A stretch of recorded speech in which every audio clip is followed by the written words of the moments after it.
Pessoal, tudo bem? Tudo certo? Professor Marcos aqui, você que está se preparando para o concurso de Manacapuru. Tem muito tempo aí para estudar, a prova é só em agosto, tá? Não desista aí, continue firme e forte, porque vai dar tudo certo, tá bom? Pessoal, na nossa última aula nós paramos aí do auxílio funeral, tá? Ficou para a nossa próxima aula e nós vamos entender esse auxílio funeral mesmo depois de falecido. Quem fica, né? Quem custeou o funeral ali do servidor, tá? Ele vai receber esse auxílio funeral para cobrir as despesas. Vamos ver o que diz aí o artigo 169. Ao cônjuge, ou na falta deste, a pessoa que provar ter feito as despesas em virtude do falecimento do servidor será concedido, olha só, tem que comprovar. Então, ó, direito ao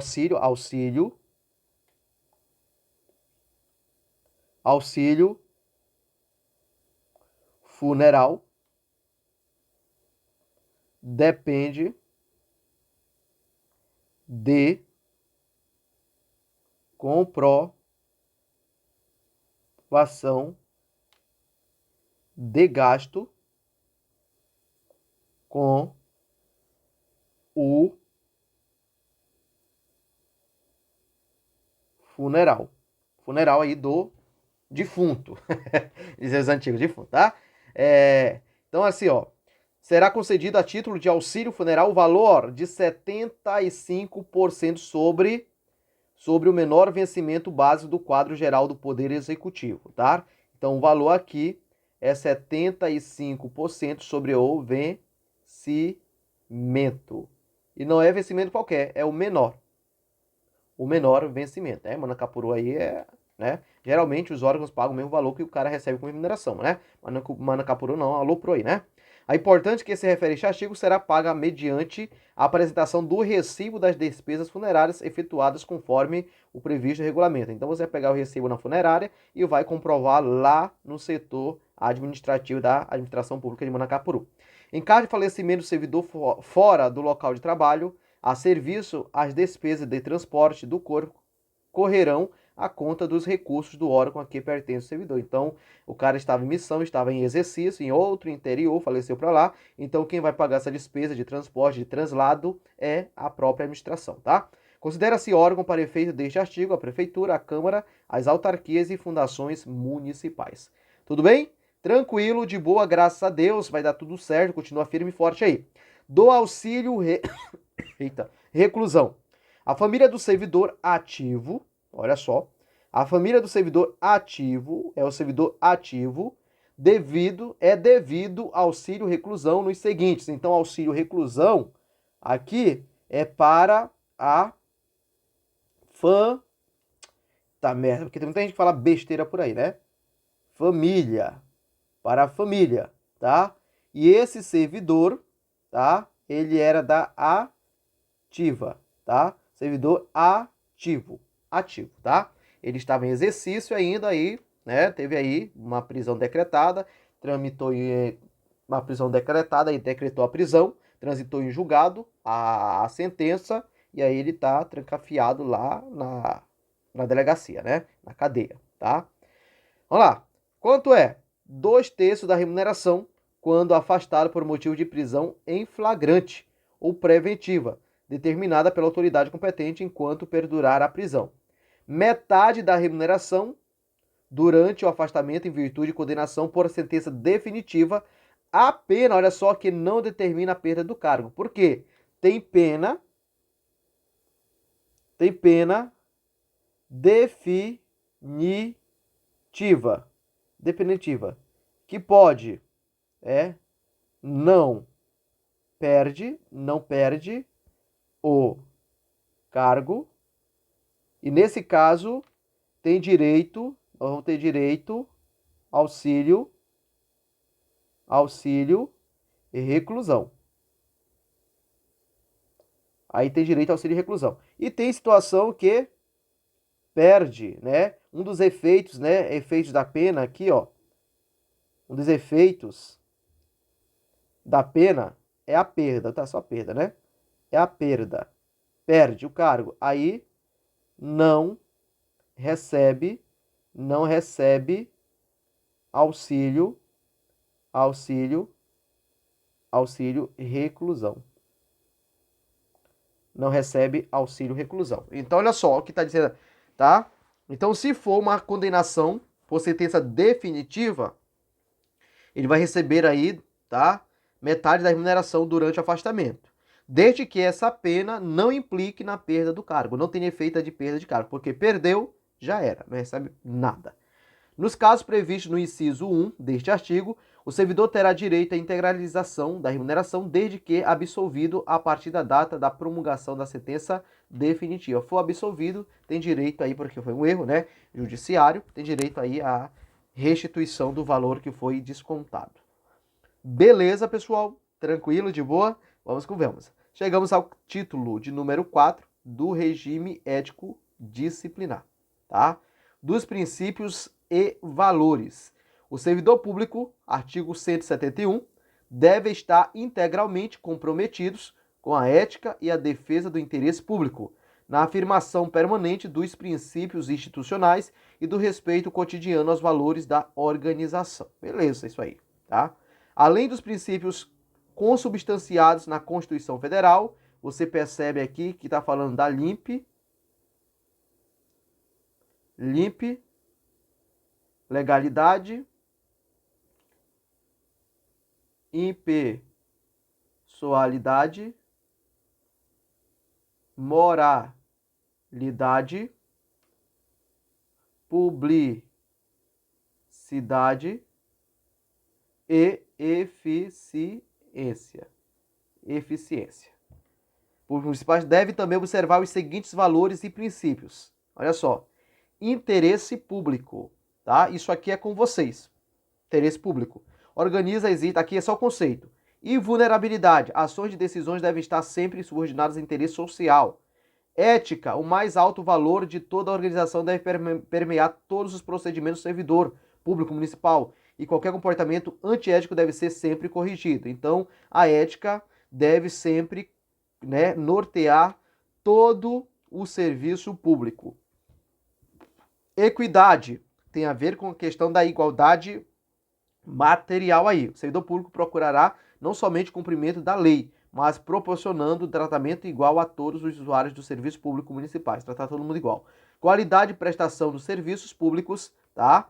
Cidadania, a administração pública municipal deve buscar a transparência e estimular a participação do servidor, dos usuários dos serviços públicos municipais com condição fundamental para o pleno exercício da cidadania, que é a participação aí nas decisões importantes da sociedade. E credibilidade, a confiança que a sociedade deposita na administração pública. Então, são aí princípios que devem nortear a atuação do servidor público de Manacapuru, tá? Em diversos segmentos da administração pública, tá bom? Tranquilo? Capítulo 2 dos deveres. A dignidade, a probidade, o decoro e o zelo e a eficácia e a consciência dos princípios morais são prioridades maiores. Isso aqui, ó, são os primados. Nós vamos chamar de primados. Primados maiores. Quais são os primados maiores? Dignidade, tá? Probidade, decoro, zelo, eficácia e consciência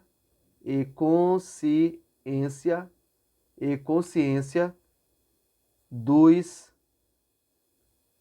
princípios morais. E consciência dos princípios morais. São prioridades maiores que devem nortear o servidor público municipal, seja no exercício do cargo ou função ou fora dele, tá?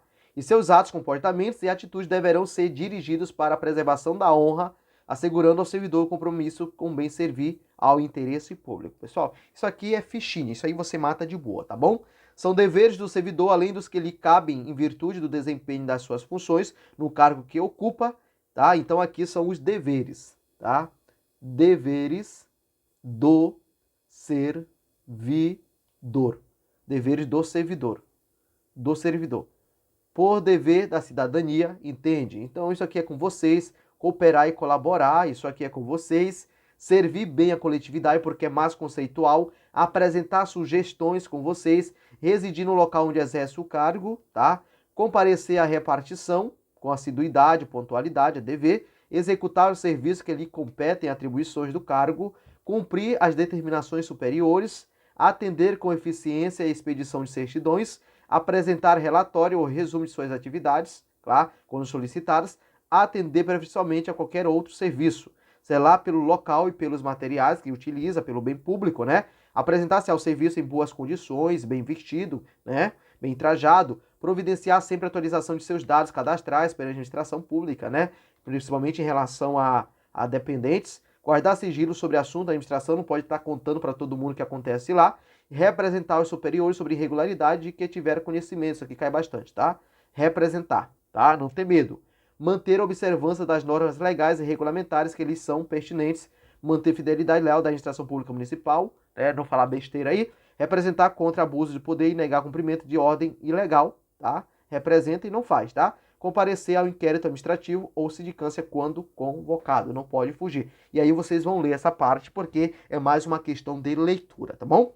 Aqui nós temos das proibições ou vedações aí do servidor. Ao servidor é proibido, é vedado praticar ação ou omissão que comprometa a dignidade, o decoro, a disciplina e a hierarquia do serviço público, ou ainda prejudicar a eficiência ou causar dano à administração pública especialmente. Então, nós temos aí as vedações ao servidor em relação a algumas situações aí. Olha só, é vedado omitir a sua conduta, elemento ético, deve sempre atuar com a ética, usar ou aproveitar indevidamente em benefício próprio de terceiros qualquer tipo de informação dentro da administração pública, tá? Receber ou pleitear ou provocar direto e indiretamente recompensas, não pode pedir, solicitar recompensas aí.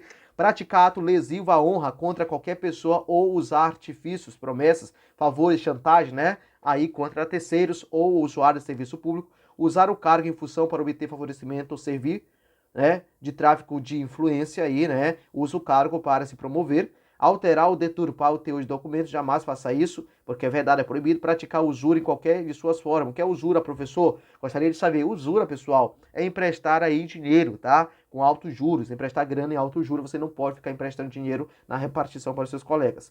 Ausentar-se do serviço durante o expediente, sem prévia autorização, é proibido. Retirar sem prévia autorização também documentos, é proibido. Recusar fé a documento público, é proibido. Se é um documento público, você não pode recusar fé, tá? Opor resistência injustificada ao andamento de documento, só porque você não gosta da pessoa. Conferir à pessoa estranha a repartição, levar seu filho, sua prima, né? Sua irmã, sua tia, sua mãe para fazer seu trabalho, não pode. Compelir ou aliciar outros servidores, né? De natureza política partidária para se filiar ao seu partido, né? Pelo fato de você ser superior, você acaba aliciando aquela pessoa, não pode, é proibido. Valer-se do cargo de qualidade de servidor em proveito pessoal ou em benefício de terceiros, também não pode. Exercer o comércio dentro das dependências que prestar serviço, vender. Ah, vou levar essas coxinhas, esses pastéis, brigadeiros para vender. Você está exercendo o comércio dentro das dependências em que presta serviço. Logo é um serviço estranho à administração pública, logo é proibido, tá? Participar direto e indiretamente de gerência ou administração, então aqui marca isso aqui cai bastante, tá? Então, participar direta ou indiretamente de gerência ou administração de empresa privada ou de sociedade civil que mantenha relacionamento comercial com a administração pública, você não pode aí, né, participar direto ou indiretamente ou da gerência ou da administração dessa empresa que tem contratos com a administração pública porque configura privilégios, né? Atuar como procurador ou intermediário junto a repartições públicas, salvo, ó, exceção aqui. Então, isso aqui é a regra, mas tem exceção sim. Se a banca colocar só isso aqui, tá errado. Tem que colocar tudo, tá? Quando se tratar de benefícios previdenciários ou assistenciais do cônjuge ou parentes até segundo grau, aí você pode, né, ser procurador, tá? Utilizar recursos materiais ou serviços de pessoal do serviço público para fins particulares. Levar o pessoal, os estagiários para trabalhar na sua casa, varrer sua casa, né? Utilizar a vassoura da repartição para varrer sua casa, não pode, tá? Exercer atividades proibidas por lei que sejam incompatíveis com o exercício de suas atribuições, tá? Com o horário de trabalho. Comparecer ao trabalho embriagado não pode, é proibido, né? No estado letargial, né? Letargia, tá? No estado de letargia, em razão ou de substância entorpecente, alucinógena ou excitante, né? Aí não pode. Referir-se de modo depreciativo, informação por qualquer meio às autoridades e atos administrativos. Não pode tratar mal as pessoas, né? Desprezar as pessoas. Deixar de observar outros impedimentos e proibições que a lei ou regulamentos vier a estipular. Pessoal, das responsabilidades. Artigo 176. Das responsabilidades. O servidor é responsável por todos os prejuízos que causar a administração, a terceiros ou ao erário público, em virtude de ação ou omissão que vier a praticar o uso de sua atribuição. Então, o servidor é responsável por todos os prejuízos que causar a administração a terceiros, ao erário. Então, a responsabilidade aqui, ó, é a responsabilidade. Nós temos a objetiva, que cabe ao Estado, o Estado que responde aqui, e a subjetiva. Aí quem responde é o servidor. Se você causar dano a terceiro, o terceiro vai entrar contra você com uma ação. O terceiro vai entrar com uma ação contra o Estado, né? E o Estado sendo condenado a pagar a terceiro, porque foi um prejuízo que você causou, o Estado pode entrar com uma ação de regresso e aí você vai responder subjetivamente. E aqui se confere se houve dolo ou se houve culpa. Abre só lá no Estado, independe, tá? Como a responsabilidade é objetiva, independe de dolo ou culpa, o Estado responde. Mas quando o Estado entra com uma ação de regresso contra você, para você restituir o Estado que ele pagou, exemplo aqui, né? Aqui eu tenho o Estado, aqui eu tenho você que causou prejuízo a terceiro. Essa pessoa aqui, ela vai entrar com uma ação contra o Estado. O Estado é condenado. Se o Estado for condenado a pagar, aqui eu quero dizer indenizar, pagar, indenizar, e aí o Estado pode entrar com uma ação de regresso, aqui se chama, ó, contra o servidor, isso aqui é o servidor, ação de regresso. Você aqui não precisa comprovar se houve dolo ou culpa, tá? O Estado responde objetivamente. Mas aqui, quando o Estado entra com uma ação de regresso, para que essa ação de regresso? Para você restituir aquilo que o Estado pagou ao terceiro, porque foi você que gerou. E aí eles vão conferir se houve aqui, ó, ação de regresso, se houve. Aqui a responsabilidade ela é subjetiva. Mas aqui do Estado, a responsabilidade ela é objetiva, tá? Então é isso que acontece na prática, tá? Na prática. A responsabilidade de que trata o artigo anterior será apurável civil, penal e administrativamente. Então, o servidor, ele responde. Pode responder, responde. Na esfera civil, penal e ADM, administrativa. Lembrando, são ações independentes. São ações independentes e cumulativas. São ações independentes e cumulativas. Por quê? Uma não depende da outra para acontecer, tá? Em regra, tá? É em regra.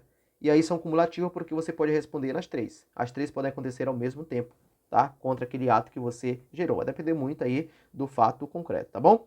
A responsabilidade administrativa não se comunica nem exime o servidor da responsabilidade civil ou criminal que lhe cabe, porque elas são independentes, né? A responsabilidade civil deve ser imputada em decorrência de conduta dolosa ou culposa, devidamente apurada administrativamente ou judicialmente. Independente da responsabilidade que vier a ser atribuída ao servidor, haverá indenização dos prejuízos causados à administração a terceiros ao erário público, na forma prevista do artigo 79, tá? Então, uma das situações é a ação de regresso que o Estado entra contra você, servidor, para restituir, né? Ou de que forma estipulada em sentença judicial quando liquidação não for passível de ser efetuada com desacordo em folha em pagamento, né? Isso aqui está falando da ação de regresso já. A obrigação de indenizar, de que trata o parágrafo anterior, estende-se aos sucessores do servidor e contra ele será executada até o limite, ó, até o limite de valor dos bens ou da herança a eles transmitidos, tá? Então,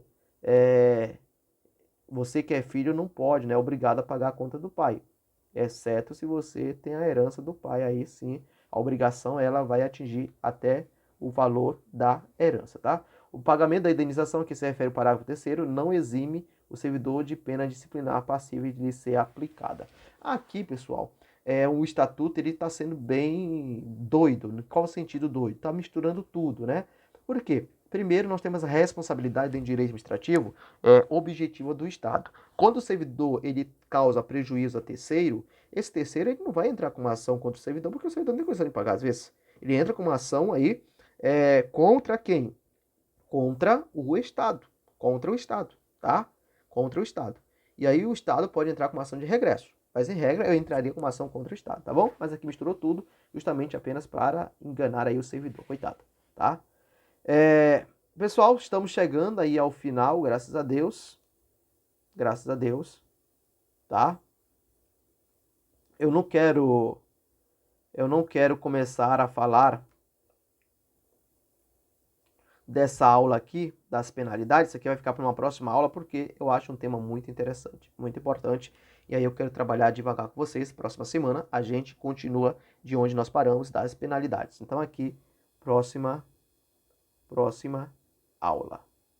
Próxima aula.